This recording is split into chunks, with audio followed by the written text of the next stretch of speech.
Vestenvinden har som regel godt fat her på vestkysten af Jylland. Alligevel har Danmarks 5. største by formået at lægge sig i ly af finanskrise og stagnation. På havnen i Esbjerg er der travlt som aldrig før. Det er ikke mindst offshoreindustrien, som de seneste år har oplevet vækst. Det gælder virksomheder inden for både olie- og gasindvinding og havvindmøllesektoren. Der har været en kolossal udvikling, kan man sige, i antallet af nye arbejdspladser inden for energisektoren her i Esbjerg. Vores regionale avis lavede sådan en lille stikprøveundersøgelse her for et par måneder siden, som afslørede, at bare ved at tale med 10 af vores offshore virksomheder, så var der etableret 1200 nye jobs blandt disse 10 energivirksomheder. Der er også for nogen, der er ansat flere end andre, men 1200 blandt de 10 virksomheder, så det går forrygende. En væsentlig del af væksten skyldes stigende eksport. Hvor blot hver 5. leverandør i offshoreindustrien for 10 år siden eksporterede deres varer og serviceydelser, er det i dag over halvdelen. Men også udbygning af oliefelterne i Nordsøen og etableringen af Anholt Havvindmøllepark har medvirket til travlheden i branchen. En af årsagerne til, at vi ser en stor vækst på det her område, er der er 2 ben. Den ene det er, at der bliver investeret kraftigt i olie- og gasbranchen fortsat. Udbygninger af de danske felter, blandt andet Hess er i gang med stor udbygning. Dong kommer med en stor udbygning. Vi ser meget store, markante udbygninger i norsk sektor, som vi byder ind på og får job til. Og samtidig med, så kan vi også se, at udbygningen af havmølleanlæggene over de sidste par år har været markante, hvor vi er i stand til at komme med ydelser til. At offshoreindustrien skulle blive en af Danmarks travleste industrier, lå ikke i kortene. Tværtimod, i Esbjerg og Syddanmark var man for år tilbage bekymret for, om regionen ville blive ramt af affolkning og miste arbejdspladser. Det blev derfor besluttet at iværksætte et af de mest ambitiøse udviklingsprojekter for regionen, udviklingsprojektet Energi på havet.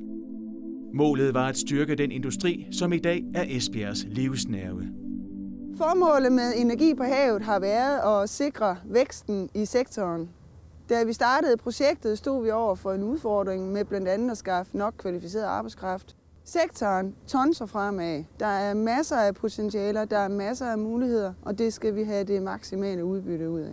Det kan være svært at sætte fingeren på, om det enkelte job har været skabt på baggrund af Energi på havet, eller en virksomhed har fået en ordre i hus, fordi de har været med i projektet. Men der er ingen tvivl om, at de initiativer og det fokus, vi har haft for Energi på havet, har været medvirkende og vil være medvirkende til fortsat at sikre væksten. Energi på havet er skabt på initiativ af Videnscentret Offshore Center Danmark, som har fået støtte til projektet af EU's Regionalfond og Syddansk Vækstforum under Region Syddanmark. Målet har blandt andet været at skabe 7.000 nye arbejdspladser inden 2020, og Regionsrådets formand Karl Holst understreger vigtigheden af Energi på havet-projektet. Når Region Syddanmark i sin tid var med til at understøtte skabelsen af energi på havet, så var det fordi, vi ønskede at skabe vækst og arbejdspladser. Vi vurderede, at der var et potentiale. Det potentiale skulle udnyttes, og vi havde behov for nye arbejdspladser, fordi den gamle industri i omkring Esbjerg var forsvundet, og vi ønsker at skabe vækst og beskæftigelse til ledige nu og til vores børn og børnebørn. Vi troede på, at offshoreindustrien, og det gør vi stadigvæk, er den industri, der kan tage over for de tidligere erhverv. Og vi tror på, at der er et potentiale i offshoreindustrien. Altså det er ikke uden grund, at vi vurderede, at Energi på havet kunne skabe 7.000 arbejdspladser frem mod 2020. Fordi det er en industri med vækst. Forudsætningen for den vækst er, at man har de rigtige kompetencer, og de er i omkring Esbjerg. Energi på havet blev søsat i marts 2010, og over 100 forskellige virksomheder, uddannelsesinstitutioner og organisationer har medvirket i projektet. Sammen har man formuleret en lang række tiltag, som skulle fastholde nuværende virksomheder i regionen og samtidig tiltrække nye virksomheder og studerende. Nogle initiativer har handlet om at åbne døren til branchen for nye virksomheder. Andre har arbejdet med at styrke uddannelses- og karrieremulighederne. Andre igen har medvirket i forskningsprojekter og arbejdet på at skabe løsninger på industriens udfordringer. Et af de første initiativer i den 3-årige projektperiode var derfor at kortlægge offshoreindustriens udfordringer og styrker for at kunne vurdere, hvor der skulle sættes ind. Vi har for Energi på Havet lavet en række analyser, herunder blandt andet en stor analyse og kortlægning af værdikæden og vidensstrømme inden for den danske offshorebranche, selvfølgelig med særlig fokus på det sydvestlige Danmark og Esbjerg i særdeleshed. Noget af det, vi kiggede på i analysen, var som sagt værdikæden, det vil sige, hvad er det for en, kan man sige, varestrømme, vidensstrømme, der er i den danske del af offshorebranchen. Hvor mange ting, kompetencer, produkter osv. Henter man i udlandet, og hvor stor en del af de her ting er vi rent faktisk i stand til selv at producere eller levere i Danmark. Dels danske virksomheder, men selvfølgelig også udenlandske virksomheder, som er til stede i Danmark. Når det så er sagt, så har vi nogle meget stærke virksomheder, der kan nogle rigtig vigtige ting, og som er højt specialiseret, og som også er velansete på det internationale marked. Det vi er bedst til i Danmark, det er nogle af de lidt mere komplicerede ting. Elteknik, elsystemer, kommunikationsudstyr og sådan noget.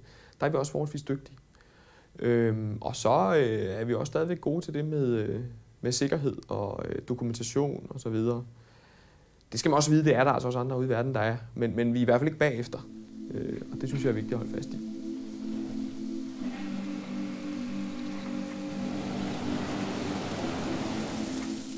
Sikkerhedsbranchen inden for olie gas og i det hele taget for offshore, det gælder både olie gas og vind, er ekstremt vigtigt. Det er barsk miljø, det er uvandt, og det vil sige, at folk, som arbejder offshore, har behov for noget ekstra uddannelse. Og det har vi igennem mange år finpudset i branchen og er blevet rigtig, rigtig gode til det.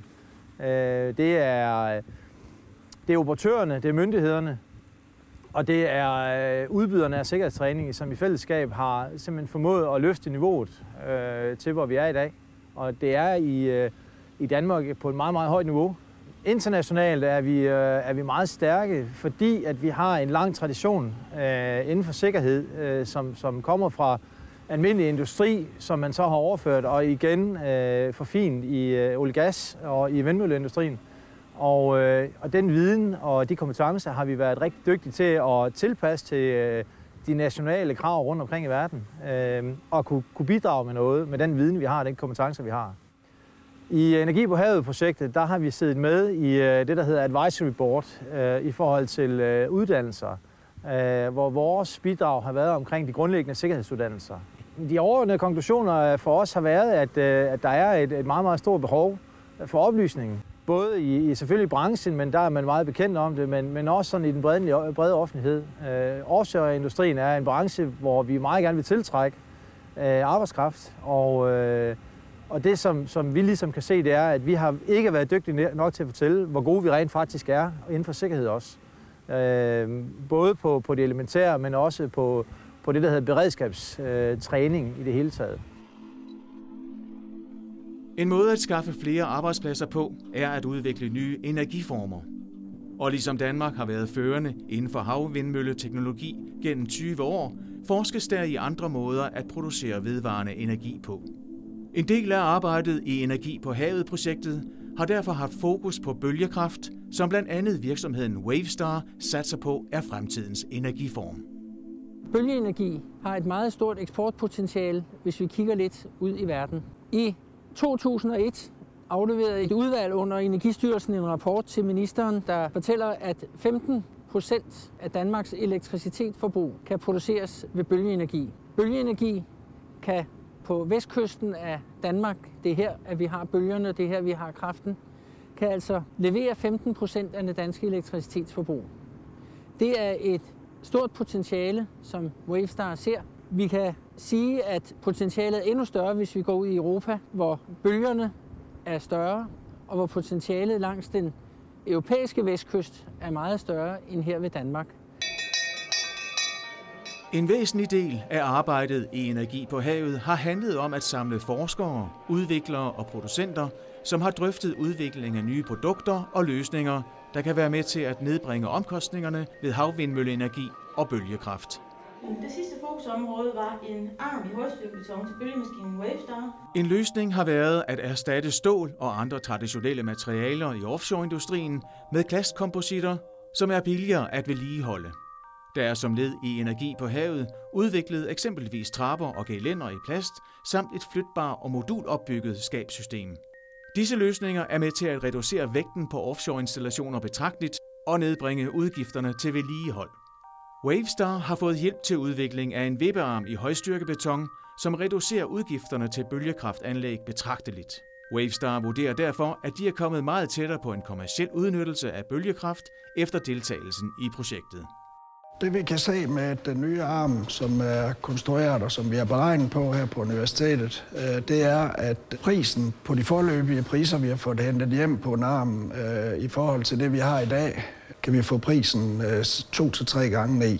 Og på den måde er det jo med til, at bølgemaskinen bliver mere rentabel på sigt. Og det er det, der er nødvendigt i det videre forløb, at vi virkelig får priserne ned. Vi arbejder på 2 områder med bølgemaskinen. Den ene ting, det er siden her med materialer, priserne vi får reduceret.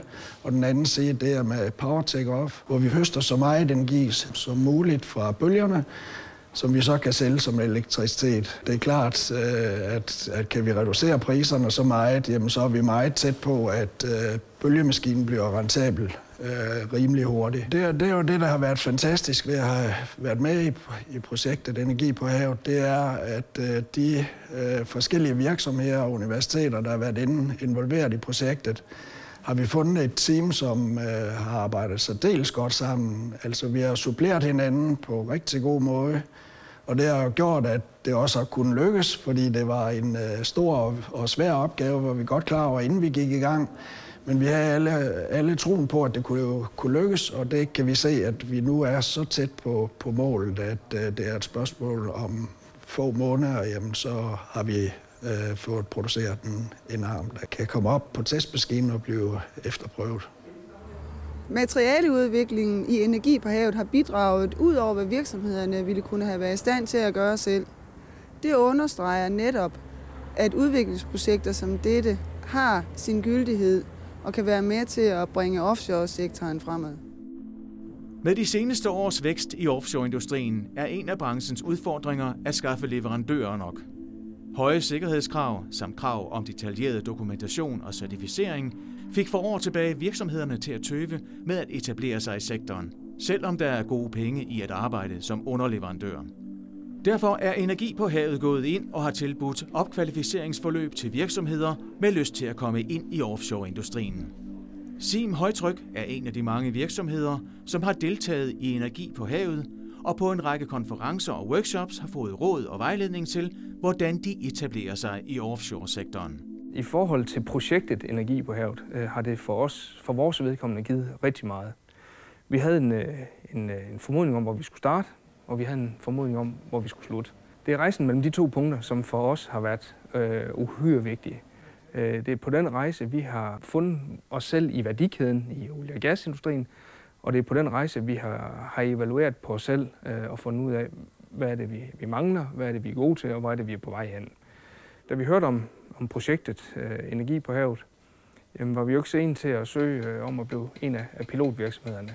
Vores mål var at få en ISO 9001-certificering. Nu kan vi gå ud og banke på dørene med nogle nye virksomheder og forhåbentlig trække ordre hjem derfra.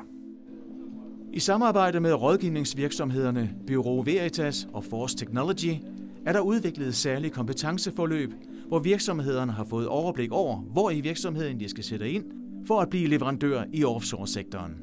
Analyser har blandt andet påvist et stort behov for at hjælpe særligt små og mellemstore virksomheder.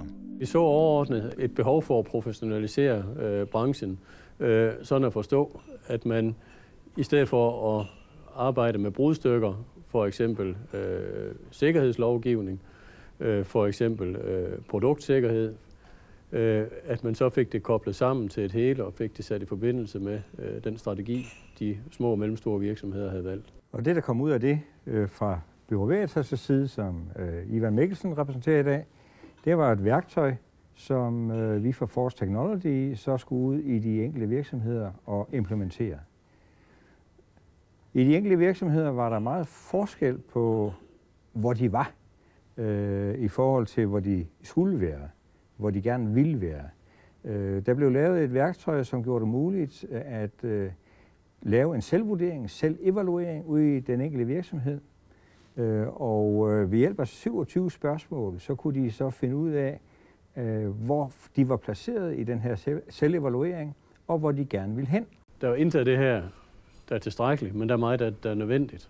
Det er nødvendigt at have ledelsessystemer, det er nødvendigt at have kendskab til lovgivning, det er nødvendigt at have en strategisk proces, det er nødvendigt at forholde sig til sine kompetencer, sine ressourcer, sine relationer. Men det hele skal koges sammen for at få fremdriften, og det strækker sig over lang tid. Men vi kan se, at der er vind i sejlene, vi kan se, at der er interesse, og vi kan se, virksomhederne berette om, at de har flyttet sig. De mange forskellige tiltag i Energi på havet-projektet har givet yderligere vind i sejlene, og offshoreindustrien i Danmark er i dag en af de industrier med størst vækst. Flere af leverandørerne er vokset fra de små smede- og produktionsvirksomheder til internationale industrivirksomheder. Vi stiftede vores selskab i 2005, og i 2006 der flyttede vi ned i de lokationer, vi er i dag. Og nu har vi sådan en pladsproblem, og vi har sådan 5 forskellige faciliteter hernede i dag med produktion af aluminiumskonstruktioner og stålkonstruktioner og administration og lager og testfaciliteter med videre. Og men siden 2006 så har vi haft en gennemsnitlig vækst på 60% om året. Og det er klart, det er selvfølgelig gået op og ned. Der har været gode år, der har været dårlige år, men en gennemsnitlig vækst på 60%, det siger noget omkring, at vi har været heldige at forfølge det marked, som nu er, men også at vores medarbejdere har været særdeles flittige.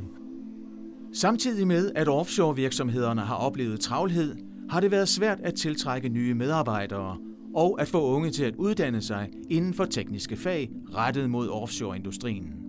Energi på havet-projektet har derfor handlet om at synliggøre job- og karrieremuligheder og sørge for, at de uddannelser, der bliver udbudt på universiteter og uddannelsesinstitutioner, også er de uddannelser, virksomheden efterspørger. Rigtig mange synes, det lyder spændende, når man siger offshore, og derfor er der også rigtig mange, som henvender sig på uddannelsesinstitutioner og hos virksomhederne for at få noget mere at vide om, hvordan kan jeg gøre mig interessant i den her sammenhæng. I forbindelse med projektet Energi på havet har vi arbejdet meget på at få skabt et overblik over de uddannelsesmuligheder, der er for branchen. Det er helt kendt, at branchen råber på arbejdskraft, og det gælder både folk hands-on, og det gælder ingeniører ikke mindst. Men det er måske meget svært for udenforstående at få skabt sig selv og sin virksomhed et overblik over, hvordan og hvorledes man får tilført de kompetencer, der er helt nødvendige for den her industri. De er meget specielle, men kendetegnet for industrien er jo egentlig også, at der aldrig rigtig har været formaliserede uddannelser. Så man kan sige, at det var åbenlyst, at du kunne gå på nettet og slå op, jeg vil være offshore-arbejder, et eller andet. Det har ikke rigtig været muligt. Der har vi så forsøgt i projektet at få samlet alle de offshore energikompetencer, som er kendte i det danske uddannelsessystem, som jo virksomhederne selvfølgelig benytter sig af, men uden at vide det, tror de på, at de får de kompetencer, de har behov for. Det gør de selvfølgelig også, men der har ikke været nogen formaliseret tilgang til de uddannelser, som ligger sig op til den her industri. På få år er interessen for de tekniske fag steget markant på blandt andet Aalborg Universitet Esbjerg, og der vil de kommende år blive arbejdet videre med at profilere offshoreindustrien over for de unge. Med erfaringerne fra Energi på havet vil AMU Vest og en række af deres samarbejdspartnere gøre en af idéerne fra projektet permanente. Blandt andet ved at etablere et rådgivningscenter for unge og jobsøgende med interesse for offshoreindustrien. En af spin-off-effekterne, som vi ikke havde set komme, det var, at der nu er dannet et projekt her i byen, der hedder Danish Offshore Academy, hvor alle offshore-uddannelsesudbyderne de har fundet sammen med en række af de store aktører. Ideen og visionerne er jo, at man i Danish Offshore Academy kan vejlede kommende medarbejdere, unge og for den sags skyld folk, som søger ind i branchen. Vi forestiller os, at vi skal have samlet den viden, der er. Det skal være en vidensbank. Der skal være muligheder for at lave forskning. Så vi spænder egentlig vidt, helt fra håndens arbejde til eventuelle Ph.D.-studerende. Og det har vi faktisk store forventninger til, at når man kommer andet sted fra i landet og gerne vil kigge på offshoreuddannelser, så bliver der en entydig indgang til hele det område. I offshoreindustrien erkender man, at indsatsen for at tiltrække studerende og kvalificerede medarbejdere har været mangelfuld. Udfordringen bliver derfor at overbevise omverdenen om, at de seneste års vækst vil fortsætte de kommende år. Og her er branchen ikke i tvivl om, at der vil blive skabt endnu flere arbejdspladser. Og dansk offshore-industri vil fortsat spille en væsentlig rolle. Efterspørgslen på energi er jo kraftigt stigende. Sådan overordnet set kan man vel sige, at der er flere og flere mennesker, der er blevet rigere og rigere i verden. Og energiforekomsterne og energiteknologien er jo placeret nogle begrænsede steder rundt omkring i verden. Og så er det rent faktisk sådan, at Danmark har jo en af førertrøjerne omkring energi, og specielt offshore. Og branchen den vækster, fordi at der er en stigende efterspørgsel på det marked der. De mange initiativer i energi på havet har således ikke været forgæves. Der er skabt mange nye arbejdspladser, der er gjort et stort arbejde for at styrke job- og karrieremuligheder, og offshore-industrien tror på fremtiden. Energimetropolsatsningen for området her har været vigtig, fordi at, hvis man kigger på hele eksportmulighederne, der ligger i serviceindustrien her, og det de kan byde på, de er ret store. Og der kan man sige, at det har været vigtigt for os at få markeret de virksomheder, der ligger herovre, og markeret de muligheder, virksomhederne har i, at vi også kan komme til England, komme til Tyskland og til andre områder. Efter 3 års travlhed med at hjælpe offshoreindustrien til vækst, blev der sat punktum for energi på havet ved en konference den 28. februar i år. De mere end 100 organisationer, virksomheder og uddannelsesinstitutioner kunne på en afslutningskonference se tilbage på de mange initiativer og vellykkede resultater. Ja, velkommen. Mit navn det er Peter Lack. Jeg er direktør i Offshore Center Danmark. Og velkommen til den her afslutningskonference for vores store fælles udviklingsprojekt Energi på havet.